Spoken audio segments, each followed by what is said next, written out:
बिहार के जमुई पहुंचे आरजेडी विधायक फतेह बहादुर सिंह ने एक बार फिर राम को लेकर विवादित बयान दिया है। उन्होंने कहा है कि 22 तारीख को राम में प्राण डाला जाएगा। इतने दिन से राम बिना प्राण के थे क्या?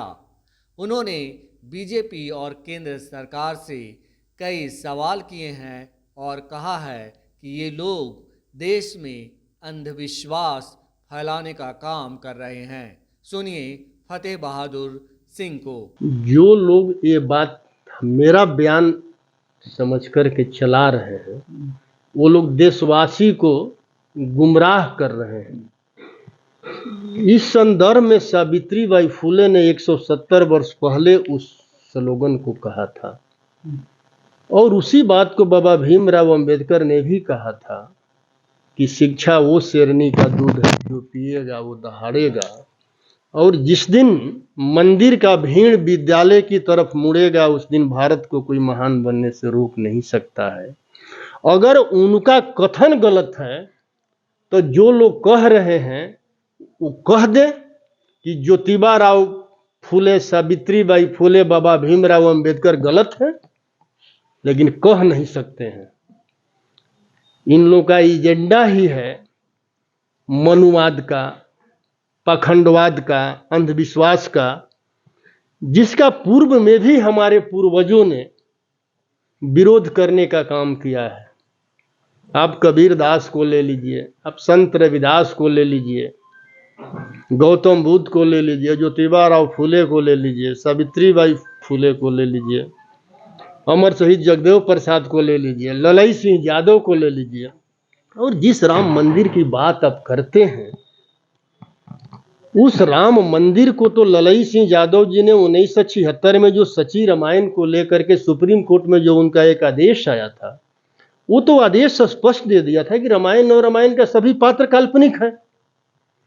तो आप देश को काल्पनिक की तरफ ले जाना क्यों चाह रहे हैं? राम काल्पनिक है। अरे भाई, सुप्रीम कोर्ट कह रहा है काल्पनिक है, आप भी मान रहे हैं। आप सुप्रीम कोर्ट के बातों का अवहेलना आप कर रहे हैं क्या? आप मान रहे हैं? मैं आप ही से हम तो राम को मानते हैं। और सुप्रीम कोर्ट के आदेश को आप नहीं मानते हैं? तो बात कीजिए। क्यों बात कीजिए? आस्था, भगवान में आस्था है कि? अरे आस्था और व्यवस्था दोनों दो चीज है। आस्था तो हमारा आप में भी है, तो क्या हम आपको पत्थर का मतलब की मूर्ति बनवा देंगे क्या? अरे आस्था दिल के अंदर होता है। आस्था का मतलब जिस चीज में हमारा विश्वास है हम मान रहे हैं। किसी भी राजनीतिक नेताओं का या दल का मंदिर मस्जिद बनवाने का काम है क्या? किसी भी सत्ता में बैठे लोगों का काम है जो हमारे क्षेत्र की जनता है, हमारे देश की जनता है, उसके विकास के बारे में सोचे और उस पर काम करें। हमारे देश के लोगों को विद्यालय का जरूरत है, हॉस्पिटल का जरूरत है, कमाई का जरूरत है, सुनवाई का जरूरत है, कार्रवाई का जरूरत है। आप बताइए ना, हमारे चंद्रशेखर जी जब बयान देते हैं, आप FIR लिखवाने आप मंदिर में जाइए ना, आप थाना में क्यों जाते हो भाई? और थाना में अधिकार कहाँ से मिला है आपको? थाना जाने का अधिकार कहाँ से मिला आपको? आपको कोर्ट जाने का अधिकार? संविधान से। संविधान। आप संविधान से देश चला रहे हो क्या? आप तो संविधान को नष्ट करने में लगे हो कि संविधान किसी तरह से नष्ट हो जाए।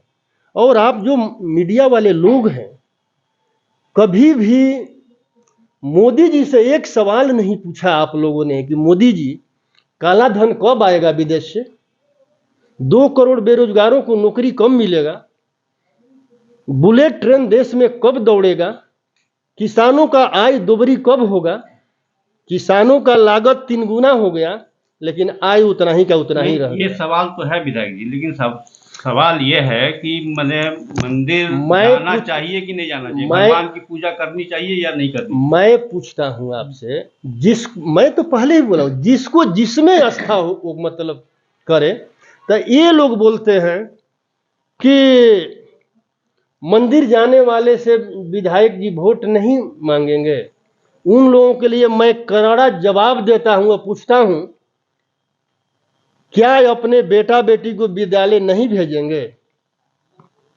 जो इस तरह का सवाल करते हैं वो अपने बेटा बेटी को विद्यालय न भेजें, पढ़ने के लिए, शिक्षा प्राप्त करने के लिए मंदिर भेजें।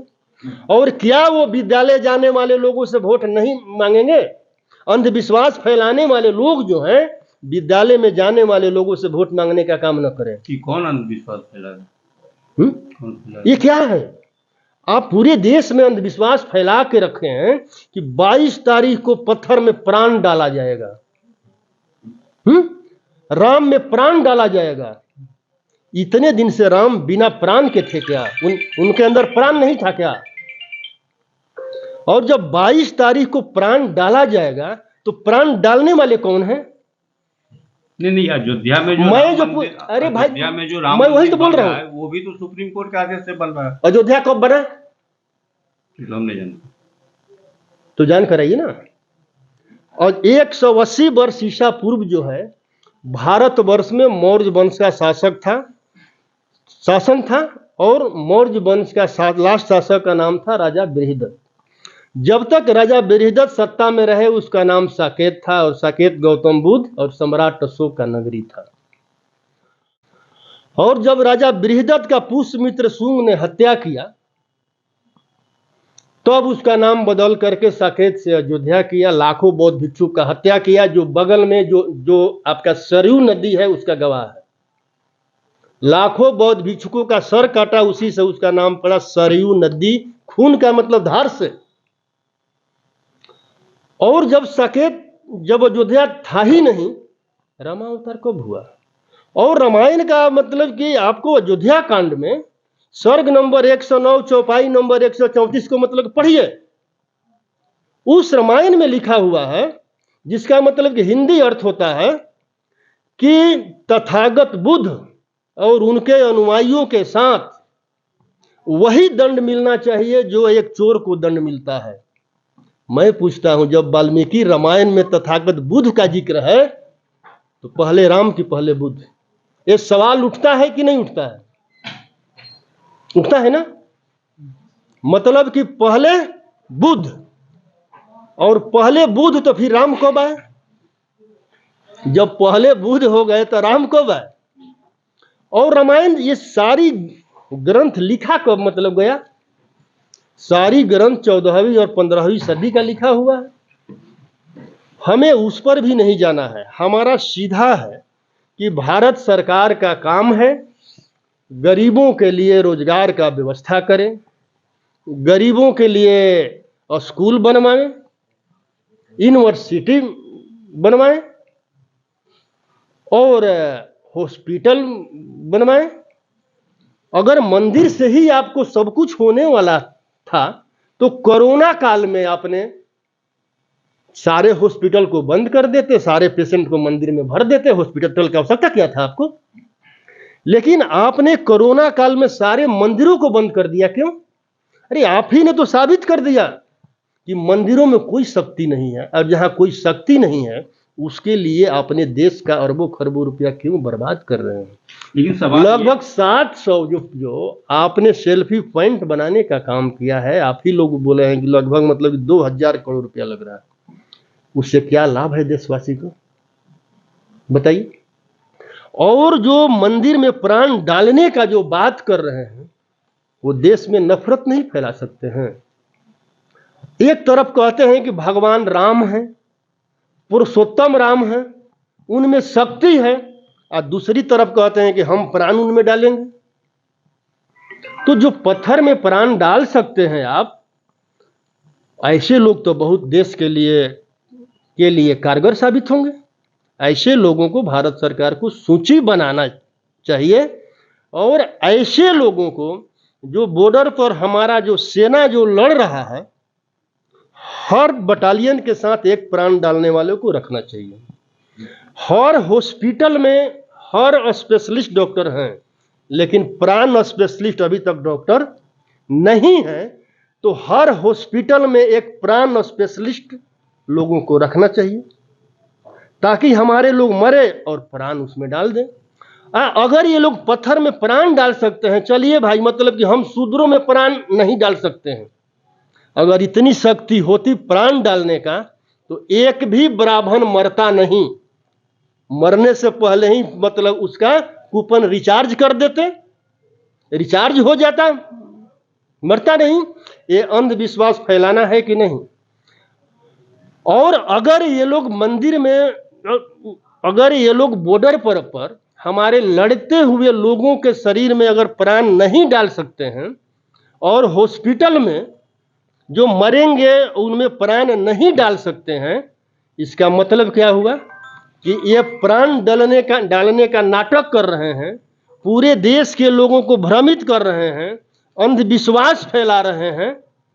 और अंधविश्वास फैलाना, नफरत फैलाना, पाखंड फैलाना ये कानूनन अपराध है कि नहीं है भाई? जनता भी तो उसी के पीछे पागल है। अरे मैं आपसे पूछ रहा हूं ना, आप तो पढ़े लिखे लोग हैं ना। अंधविश्वास फैलाना कानूनन अपराध है कि नहीं है?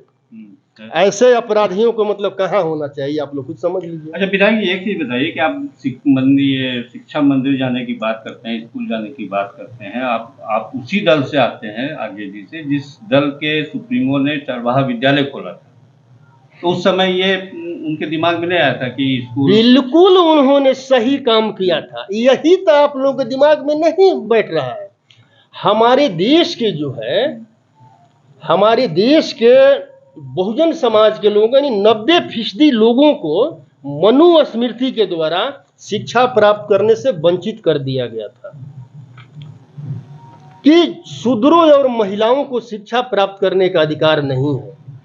तो जो हमारे लोग जो हैं, हमारे लोग गरीब हैं, काम करेंगे कि पढ़ेंगे?